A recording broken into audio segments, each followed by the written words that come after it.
大家好啊，我是周杰，正在单车骑行青海啊。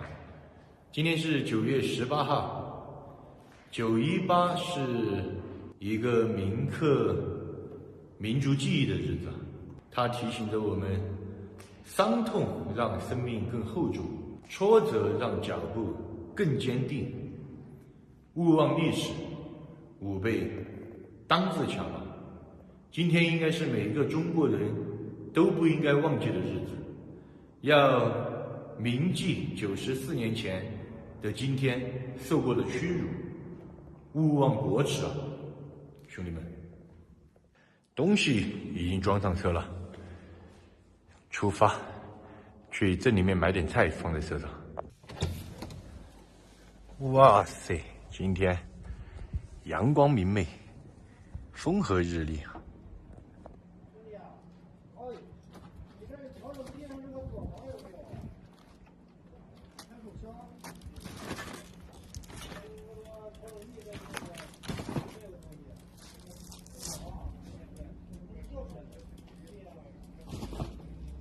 厕所里面去接桶水，自行车上还有一桶可以喝的饮用水。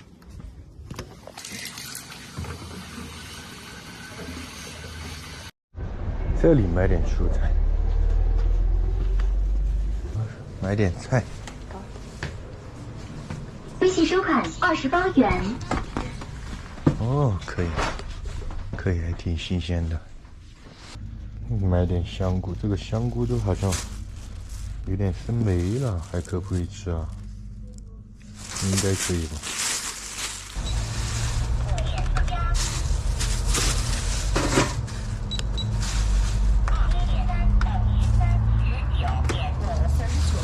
好。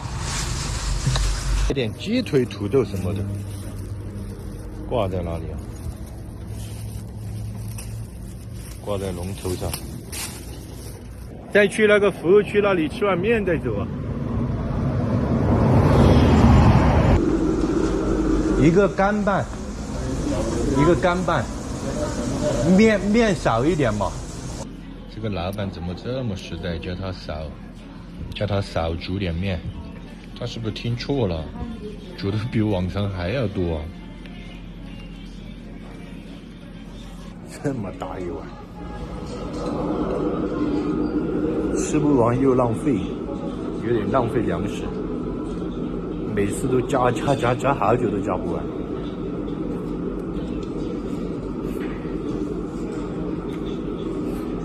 我都有点吃饱了。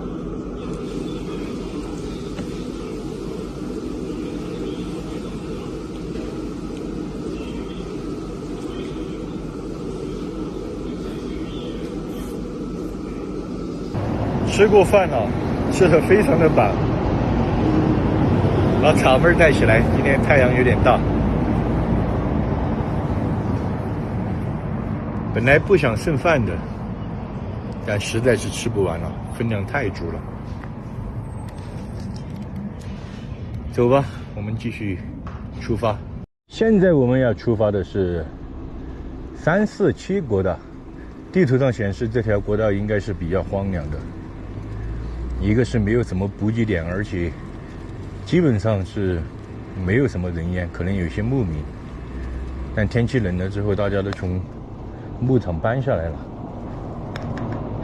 但是今天自行车带上的东西啊，安全感满满，水电气、食物都有，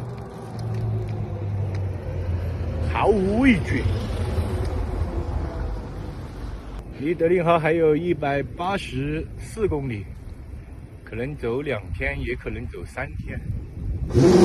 现在的109国道啊，已经是一片枯黄的景色了。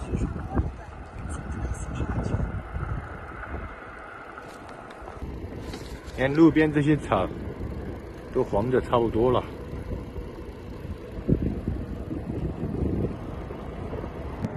就在这个地方分路啊，德都路口，德令哈。上一次从乌兰那条路过去的是那条路叫乌德路，这条T347国道这里应该叫德都路，德都路。现在已经转入347国道了，这条路明显车流量要少很多，比109上的，而且更加的荒凉。但是路上的货车越少啊，对自行车而言，骑起来就更舒适。不然货车多了以后，你一路上都在注意这个怎么躲避这个大货车，你注意力都在大货车身上了。像这种车少人少的路段，你就有更多的时间来欣赏周边的风景。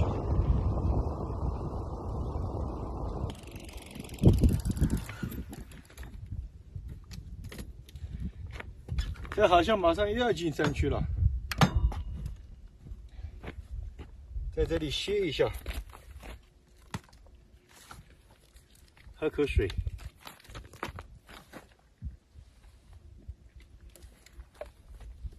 进去就荒无人烟了，差不多40公里的地方吧，40公里还是50公里的地方有一个村，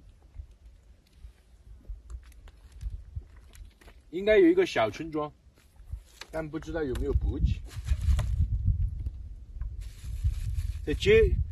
这鸡腿晒了半天都有点解冻了，晚上吃鸡腿啊！你看背后的青海蓝山，继续出发了。这里连个抖音的地方都没有啊！太阳底下非常的晒。而且今天没有风啊，是一个无风环境，所以太阳更晒。走，骑起来凉快一点。已经进入山区了，刺激啊！荒无人烟，只有这土巴上的一些小灌木。现在还不知道这里面有没有信号啊，千万要有信号啊！没有信号就太无聊了。不要跟我说要翻越前面那个大山吧，应该不会哦。应该我看地图上是从两山之间的一条甬道过的，不翻什么大山啊。好大的风！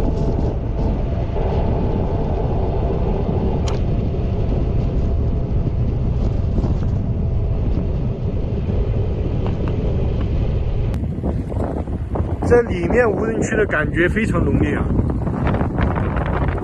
比哈拉湖那种无人区的感觉还要浓烈一些。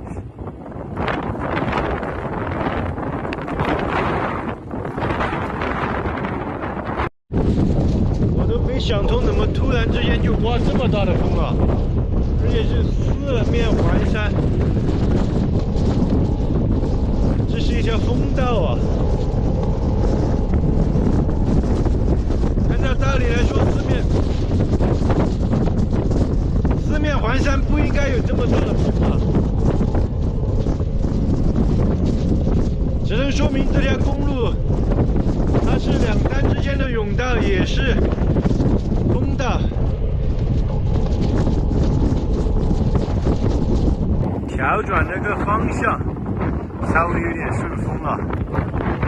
你看我脚都可以不用蹬，这个风就推着我往前面走了。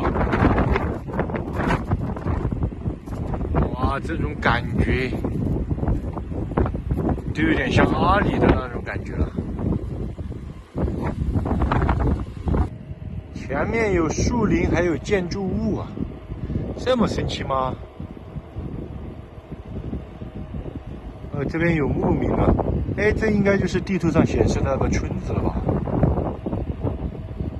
我们再走近一点看一下。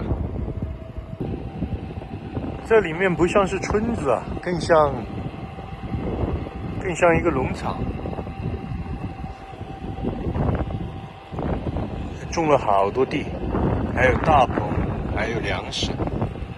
那里有一个建筑物，还有信号塔。在那边看一下有没有那种房子可以露营，今天就不走了，这刮风也烦的。确实是一个农场啊，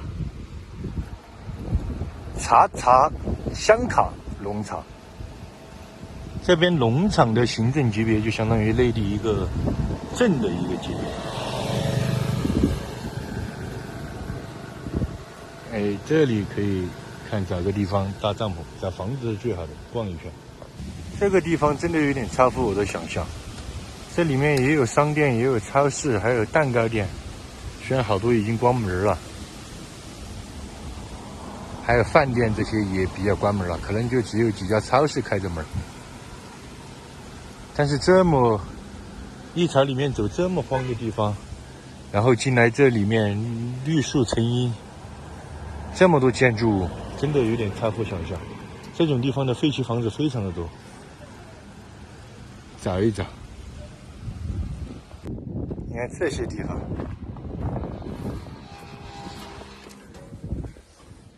哦哟，我找房子，哦，这个房子，哦，这个房子不行，这个房子完全是公用厕所。我还说找房子是一把好手，这完全是公用厕所。这个房子，这里连着几个，哎，我估计情况都差不多。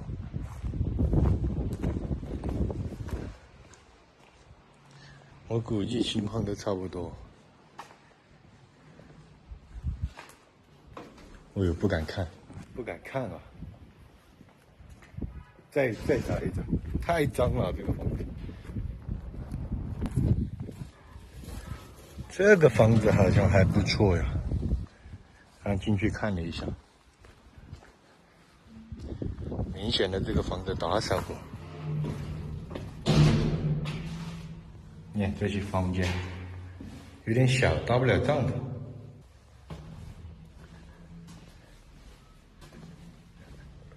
这个是一样大的，这明显人家打扫过这个房间，打扫过要回来住了吗？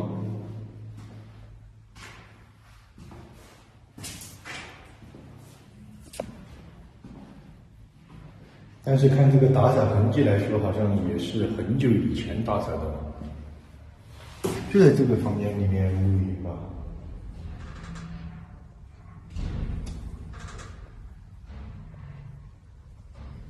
可以。这个房间有点小啊，搭不了帐篷，看来晚上只能打个地铺了。打地铺也好，免得明天还要搭帐篷。今天外面这个风挺大呀。房子里面风小很多，没风啊，房子里面没风。在这个房间打个地铺，晚上就可以安安稳稳的在这里睡一觉，然后在另外一个房间，煮饭。外面的风吹的这些铁门啪啪啪啪的，还是挺吵的。现在我就拿着水桶去接点水。像这些地方，它有一个集中打水的水房，应该去找一下那个水房在哪里，去接点水。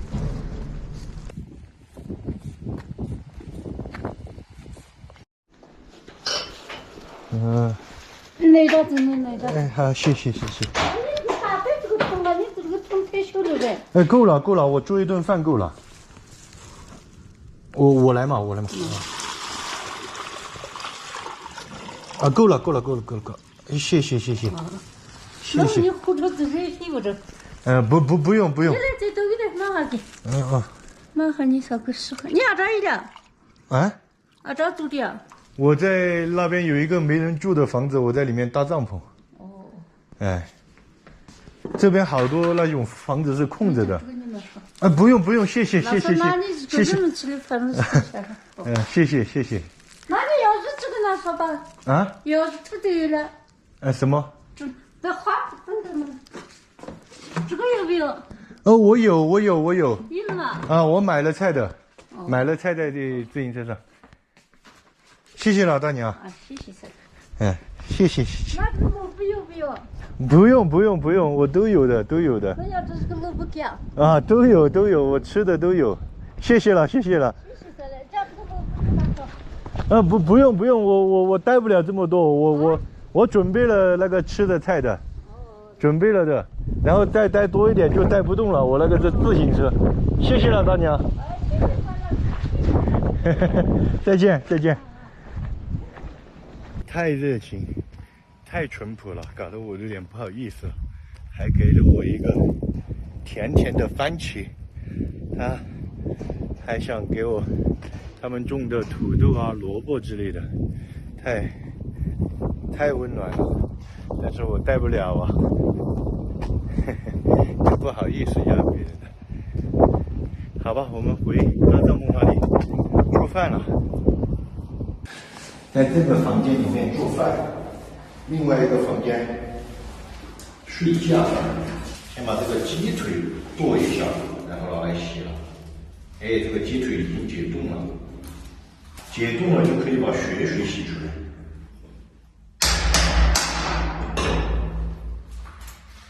泡一泡，把血水泡出来。还把这个土豆和香菇给搞一下。以前我还以为新土豆要好一点，结果感觉新土豆没有老土豆好吃。把这个土豆和香菇洗一下。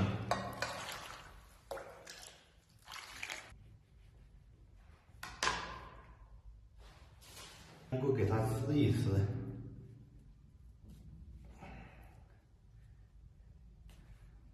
哎，这香菇的味道太香了。土豆也切一下。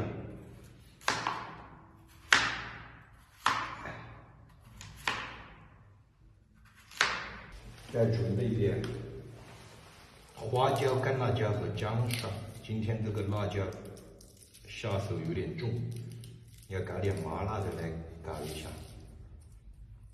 这干辣椒很辣。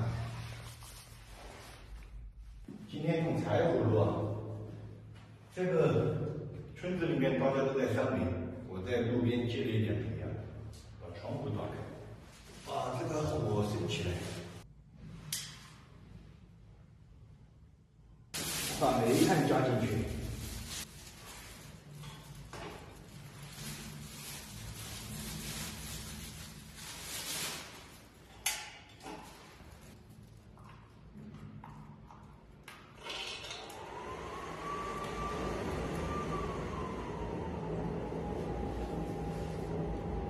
一会儿这个火就着了。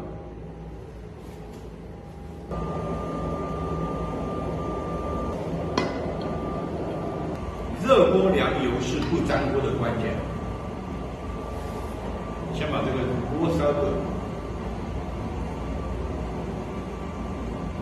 但是我这个锅本来就是不粘锅，无所谓了。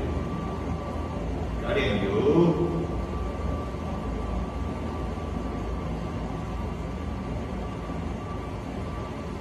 把这个鸡肉加进去。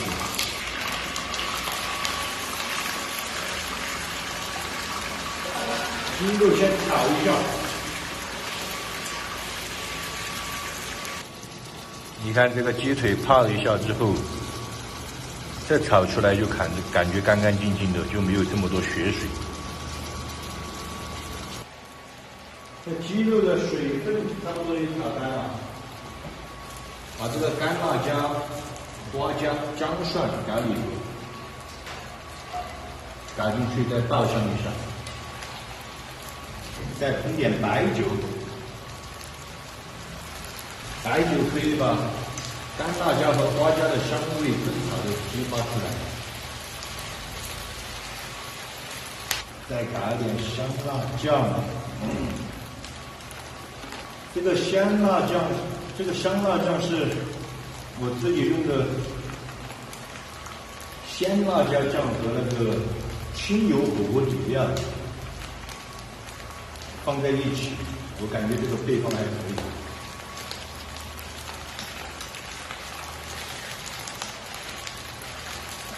干辣椒也变色了，红油也来了，加点水，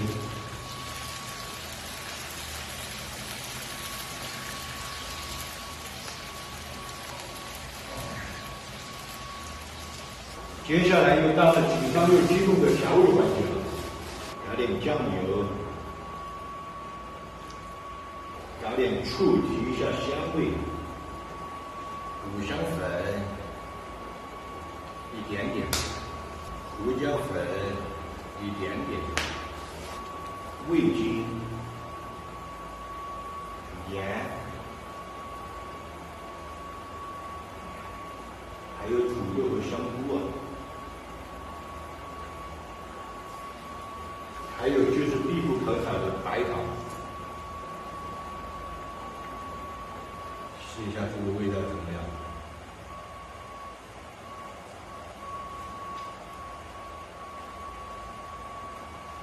差一点味道，什么味道？再放点酱油。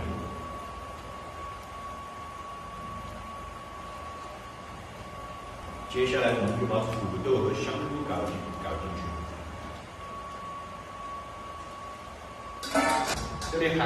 这里海拔比较高，可能要搞个20分钟。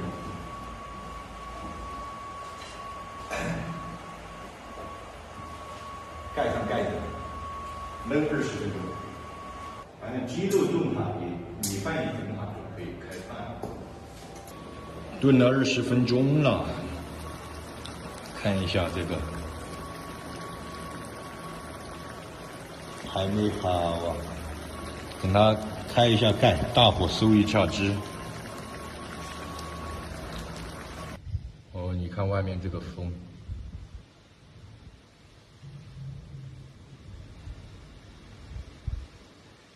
哇，看一下这个土豆烧鸡腿，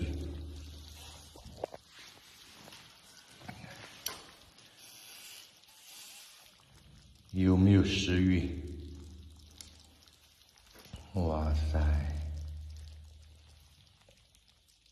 先试一个，尝尝咸淡。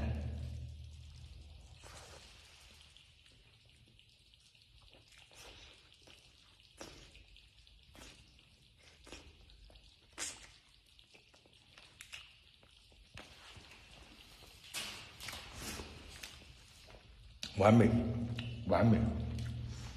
就如果是活鸡的话，就更完美了，比鸡腿好得多。你们知不知道川渝地区啊，对一道菜最高的评价是什么？并不是什么太好吃了、太完美了、色香味俱全，这些不是在川渝地区评价一道菜最高标准。在川渝地区评价一道菜的最高标准就是这个汤汤牛肉，明天早上下面安逸，就是我们川渝地区对一道菜评价的最高标准了。开饭，米饭这个气还有一会儿再放完啊。我们先吃这个鸡腿。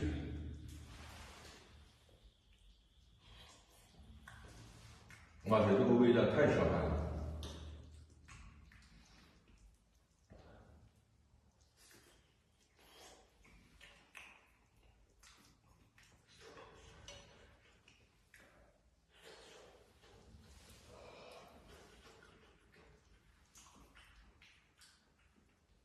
这房间里面煮了饭之后，非常的暖和，闻到这个煤炭、烧煤炭的味道，又想起了冬天的时候了。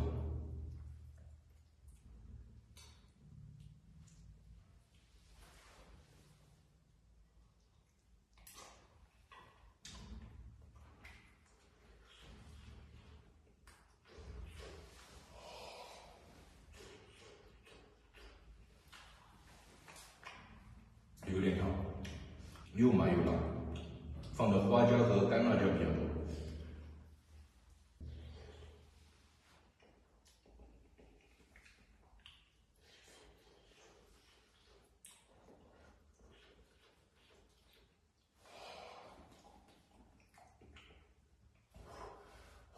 吃成喷火龙了。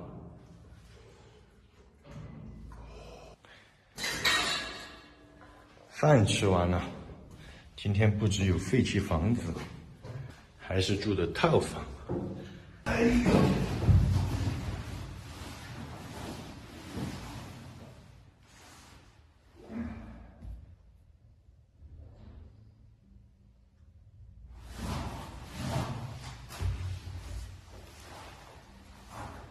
今天晚上就在这里打个地铺休息了，挺好的。